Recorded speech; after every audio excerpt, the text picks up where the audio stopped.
नमस्कार दोस्तों, स्वागत है आप सभी साथियों का एक स्मार्ट स्टडी यूट्यूब चैनल पर।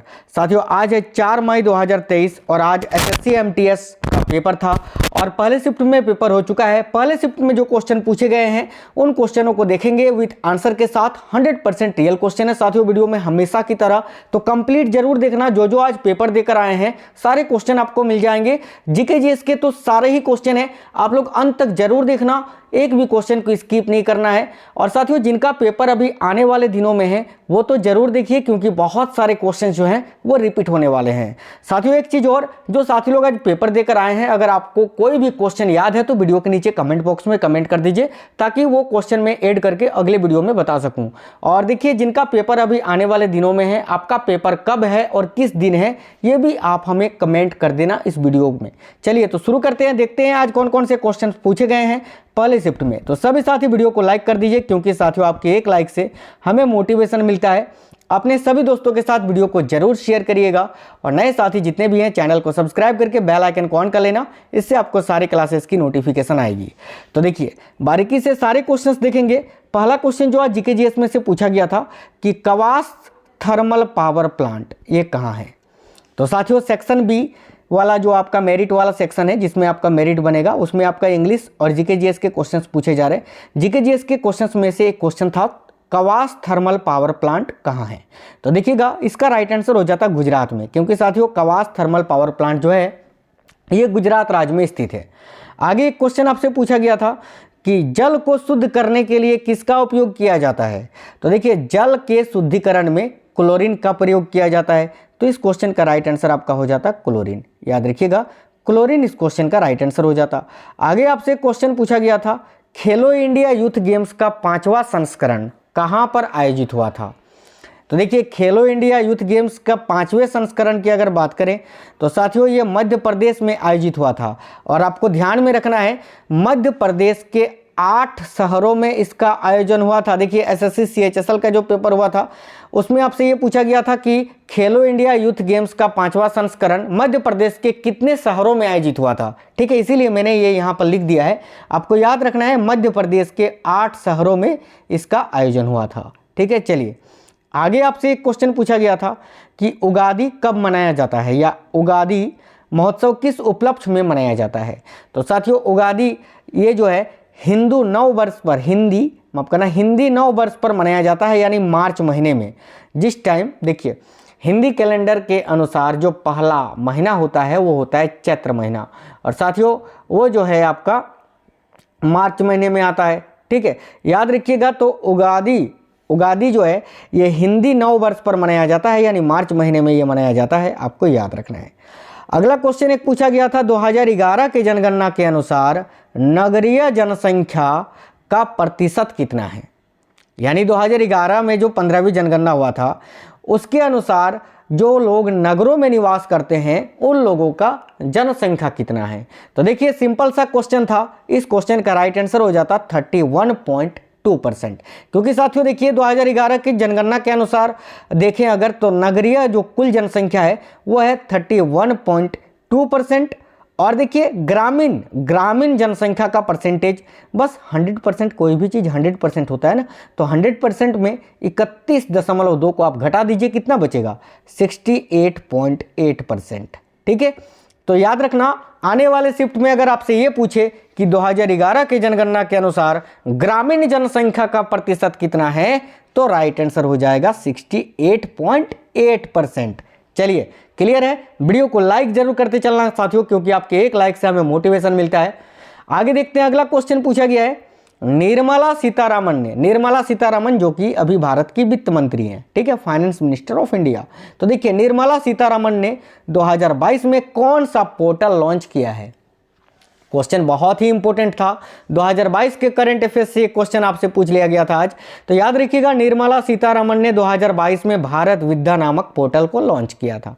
तो इस क्वेश्चन का राइट आंसर आपका हो जाता साथियों भारत विद्या। ठीक है, आगे देखते हैं, अगला क्वेश्चन जो आज पूछा गया है 1529 ईस्वी में बाबर और मोहम्मद लोधी के बीच में कौन सा युद्ध हुआ था। तो देखिए साथियों, बाबर और मोहम्मद लोधी के बीच में 1529 ईस्वी में जो युद्ध हुआ था वो युद्ध था घाघरा का युद्ध। तो इस क्वेश्चन का राइट आंसर हो जाता साथियों घाघरा का युद्ध। याद रखिएगा, बहुत ही इंपॉर्टेंट क्वेश्चन है। आने वाले दिनों में क्वेश्चन जो है जरूर रिपीट होने वाले हैं, यानी जिनका पेपर अभी आने वाले दिनों में है वो सारे वीडियोस को देखा करिए। 2 तारीख से लेकर हर एक शिफ्ट का वीडियो आपको चैनल के अंदर मिल जाएगा, आप लोग सारे वीडियोस देखा करिएगा। एक चीज़ और आपको बता दें आगे बढ़ने से पहले कि साथियों डेली शाम में 7 बजे के बाद एक वीडियो अपलोड होता है जिसमें डेली का पहला शिफ्ट, दूसरा शिफ्ट और तीसरा शिफ्ट का वीडियो, जो तीसरे शिफ्ट में जो क्वेश्चंस पूछे जाते हैं उसका एक सेपरेट वीडियो करा देते हैं, यानी एक ही वीडियो में तीनों शिफ्ट के क्वेश्चन आंसर आपको मिल जाते हैं। तो उस वीडियो को भी आप लोग जरूर देखा करिए। चलिएगा, तो इस क्वेश्चन का राइट आंसर घाघरा का युद्ध हो जाता। आगे देखते हैं, क्वेश्चन आपसे इस टाइप का पूछा गया था कि कोड़ो, मुटकी, हटका ये किसके उदाहरण हैं? तो साथियों ये कोड़ो, मुटकी, हटका ये सभी जो है ये बाजरा का उदाहरण है। बाजरा का ही एक प्रकार है ये सब, ठीक है। तो इस क्वेश्चन का राइट आंसर आपका बाजरा हो जाता। अगर आपको पता था तो सिंपल सा था, लेकिन काफ़ी साथियों को इसका आंसर नहीं पता होगा। याद रखिएगा, इस क्वेश्चन का आंसर आपका बाजरा हो जाता। चलिए आगे देखते हैं। एक क्वेश्चन आपसे पूछा गया था, ठुमरी की रानी किसे कहा जाता है? तो भाई ठुमरी की रानी सितारा देवी को कहा जाता है। सितारा देवी जिनका संबंध है किससे? तो कथक नृत्य से। कथक, अभी आगे ये भी बताऊंगा, वो भी क्वेश्चन पूछा गया था, ठीक है। तो देखिए ठुमरी की रानी किसे कहा जाता है, ये क्वेश्चन आया था आज। तो सितारा देवी आपका इस क्वेश्चन का राइट आंसर हो जाता, ठीक है। आगे आपसे क्वेश्चन पूछा गया था, स्वामी विवेकानंद के आध्यात्मिक गुरु कौन थे?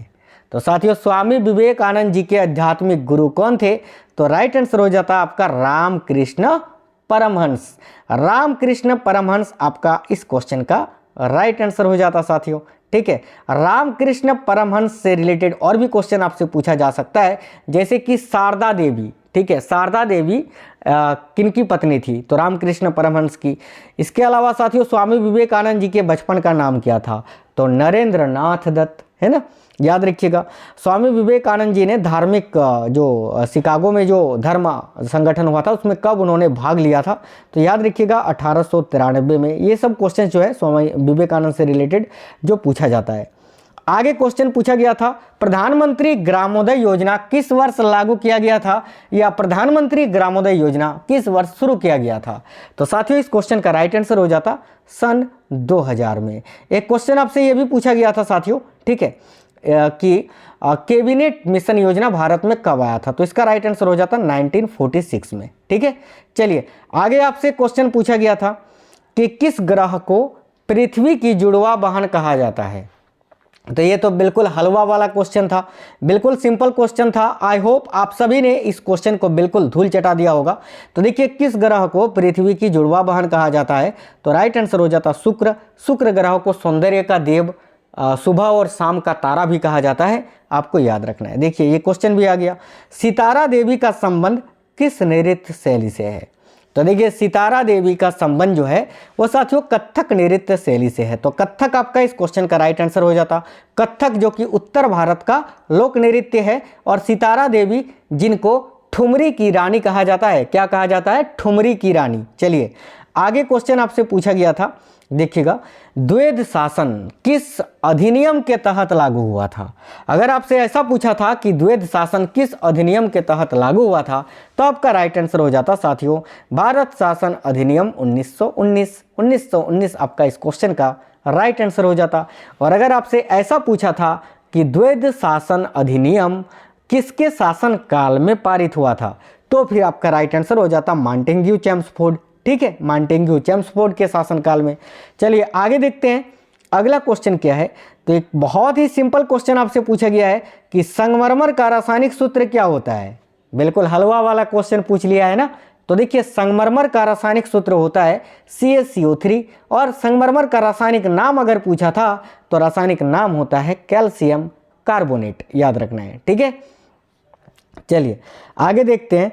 अगला क्वेश्चन एक पूछा गया था, अशोक ने किस युद्ध के बाद रक्त नीति को सदा के लिए त्याग दिया?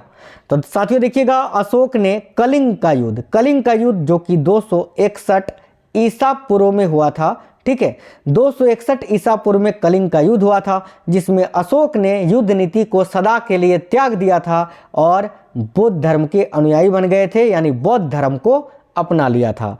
तो इसका राइट आंसर हो जाता कलिंग का युद्ध। आगे आपसे पूछा गया था सुल्तान जौहर कप 2022 किसने जीता है। सिंपल सा क्वेश्चन था, करेंट अफेयर्स आप सभी पढ़ते हैं। सुल्तान जौहर कप 2022 को जीता था भारतीय हॉकी टीम ने। याद रखना, सुल्तान जौहर कप का संबंध है हॉकी से, और इसको 2022 में किसने जीता था, तो भारतीय हॉकी टीम ने। आगे आपसे क्वेश्चन पूछा गया था कि आगरा का किला किसके शासन काल में बनवाया गया था। तो साथियों ध्यान से देखिएगा, आगरा का किला जो है वो किसके शासन काल में बनवाया गया था, तो अकबर के शासन काल में। तो अकबर यहाँ राइट आंसर हो जाता, मुगल शासक अकबर के शासन काल में आगरा का किला बनवाया गया था। आगे देखते हैं, आगे आपसे क्वेश्चन पूछा गया था द प्लेस ऑफ इल्यूशन पुस्तक के लेखक कौन है। तो साथियों देखिएगा, द प्लेस ऑफ इल्यूशन, इस पुस्तक के लेखक कौन है, तो याद रखिएगा चित्रा बनर्जी। चित्रा बनर्जी इस क्वेश्चन का आपका राइट आंसर हो जाता। ठीक है, आगे देख लेते हैं। आगे आपसे एक क्वेश्चन पूछा गया था कि तमिलनाडु के मंदिरों में देवदासियों के द्वारा किया जाने वाला नृत्य कौन सा है। तो देखिए, तमिलनाडु में मंदिरों में देवदासियों के द्वारा किया जाने वाला जो नृत्य है वह है साथियों भारतनाट्यम। भारतनाट्यम जो कि भारत का एक शास्त्रीय नृत्य है, तमिलनाडु राज्य का। और देखिए, भारत में जितने भी शास्त्रीय नृत्य हैं सबसे प्राचीन, सबसे पुराना ये भारतनाट्यम ही है। तो इस क्वेश्चन का राइट आंसर भारतनाट्यम हो जाता। साथियों ओवरऑल अगर आज के पहले शिफ्ट में जो पेपर हुआ है फर्स्ट शिफ्ट में, उसके अगर लेवल की बात करें तो देखिए जीएस के क्वेश्चन, जीके जीएस के क्वेश्चन ऐसे थे कि आप आसानी से 15 से 17 क्वेश्चन कर सकते थे। ठीक है, जो प्रिपरेशन करते हैं, मैं ये नहीं बोल रहा हूँ कि ऊपर ऊपर पढ़ने वाले, जो तैयारी करते हैं वो आराम से 15 से 17 क्वेश्चन आप लोग यहाँ से कर सकते थे। और अगर इंग्लिश की बात करें सेक्शन बी में, तो देखिए इंग्लिश में जिनका पकड़ अच्छा है, जो कि अच्छे से थोड़े से इंग्लिश लेवल में पढ़े हुए हैं, उनके लिए तो 22 से 22 क्वेश्चन आराम से वो कर लेंगे। और जो लोग ऊपर ऊपर पढ़ते हैं खास तौर पे एसएससी के एग्ज़ाम के लिए, वो आसानी से 15 क्वेश्चन यहाँ पर इंग्लिश में कर सकते हैं। बात करें सेक्शन ए की, तो सेक्शन ए जो कि आपका क्वालिफाइंग वाला पेपर है, जिसमें रीजनिंग और मैथ के क्वेश्चंस पूछे जा रहे हैं। तो रीजनिंग की अगर बात करें तो साथियों बिल्कुल ठीक ठाक क्वेश्चन है, आप लोग आसानी से कर सकते हैं। लगभग हर एक चैप्टर से 1 या 2 क्वेश्चन आपको देखने को मिल रहा है। तो आपको सारे ही चैप्टर जो है रीजनिंग के पढ़ के जाना है। आप आसानी से जो है 18 से 20 क्वेश्चन वहाँ पर कर सकते हैं, बिल्कुल कर सकते हैं, बिल्कुल सिंपल क्वेश्चन है। मैथ की अगर बात करें तो 1-2 क्वेश्चन आपके कैलकुलेटिव हैं, बाकी हर एक टॉपिक से 1-1 क्वेश्चन, 2 क्वेश्चन आपको देखने को मिल रहे हैं। और रीजनिंग में मैथ की अगर बात करें तो 13 से 15 क्वेश्चन आप लोग आसानी से यहाँ पर कर सकते हैं। तो साथियों ये थे आज के ओवरऑल पेपर का एनालाइज पहले शिफ्ट का। बाकियों शिफ्ट का जैसे ही पेपर खत्म होता है मैं सारे शिफ्ट का पेपर का एनालाइज आपको करवा दूंगा। चैनल के अंदर आपको सारे 2 तारीख से लेकर अभी तक जितना पेपर हुआ है सारे क्वेश्चंस आपको मिल जाएंगे, जाकर देख लीजिए। चैनल को सब्सक्राइब करके बेल आइकन को ऑन करके रखना ताकि आपको सारे क्लास का नोटिफिकेशन आए। वीडियो को सभी साथी लाइक कर देना, और साथियों अगर वीडियो पसंद आया है तो अपने सभी दोस्तों के साथ जरूर शेयर करिएगा। चलिए फिर मिलते हैं अगली वीडियो में, तब तक स्वस्थ रहें। जय हिंद साथियों, वंदे मातरम।